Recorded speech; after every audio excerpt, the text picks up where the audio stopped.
See another one doing the zombie walk. Things are really screwed up. Some of the footage is quite frightening. Some of the user experience is apparently terrifying. It's an unknown and it's really dicing with death. No exaggeration. Did you take something?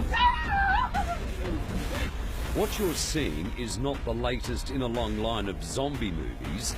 These are the real terrifying side effects of a new drug sweeping the world.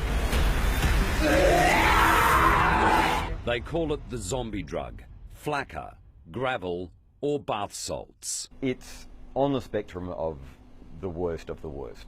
It's actually something of an unholy mix of the aggression and euphoria of ice mixed with the hallucinogenic properties of something like LSD. Andrew Levy from Safe Labs, a national drug testing facility, has found this horror drug in Australian workers, one of a number of new synthetic drugs pouring into Australia.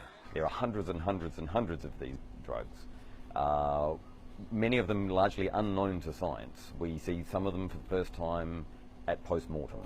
That's that Flakka, man, South Florida. Flakka, or alpha PVP, first appeared in Florida in the USA, quickly spreading through half a dozen states. Now Flakka has reached the Australian drug market. Is Flakka dangerous? Yes, of course it is.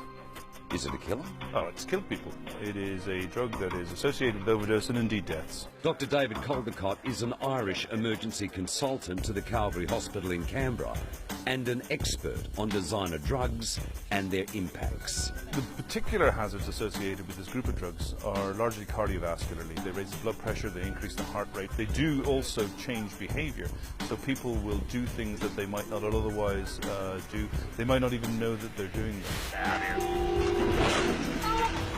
The market has evolved to avoid being detected, and so these novel compounds are actually coming out at a rate that, in fact, our friends from America were saying today, they can't possibly keep track of. So we're losing the war on drugs. That war was lost long ago. In a city in the United States with about the same population as Adelaide, they are seeing hundreds of admissions to hospitals a week. So last week, 6 days, 147 admissions to hospitals in a city of 1 million people. Is that the doomsday scenario for our cities? You imagine a rate 4 times that, 400 or 500 people a week in a city like Sydney coming into an emergency department with these sort of symptoms. It would overwhelm our hospital system. Last year, large Australian companies asked Andrew Levy to drug test their employees for Flakka. They worked in oil and gas rigs here and abroad, mining and long-haul transport. It proved these new superdrugs had hit our shores. It is the Uberization of drugs now. It is so much easier to get hold of them. There's so many different ways to consume them, and so many more unknowns than what we ever used to deal with. Unfortunately, these drugs were first established for medical reasons and have adverse effects, and they've been tinkered with by the illicit market, and there's no human trials on these drugs. So the person that's actually using them are the guinea pigs in these situations. Detective Sergeant Clay Butler works for the Drug Squad's Chemical Diversion Desk.